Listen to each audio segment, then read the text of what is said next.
Magandang umaga. Ngayon po ay araw ng Biyernes, August 9, 2024 at update po muli tayo sa lagay ng panahon.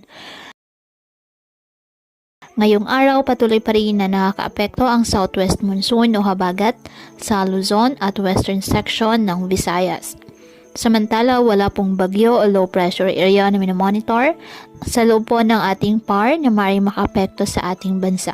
Ngayong araw, nakakaapekto pa rin ang habagat sa Ilocos Region, Zambales at Bataan, kaya asahan na maulap na langitan na may kalat-kalat na pag-ulan at thunderstorms.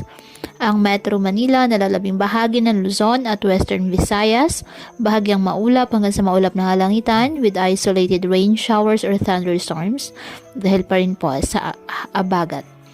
Apektado naman ng mga localized thunderstorms ang nalalabing bahagi ng ating bansa. Kaya patuloy po natin na pinag-iingat ang ating mga kababayan sa banta po ng mga pagbaha at pagguho ng lupa, lalo na po kapag may malalakas na ulan, at ugaliin na magdala palagi ng payong o kahit anumang panangga sa ulan sa tuwing lalabas po ng ating mga tahanan.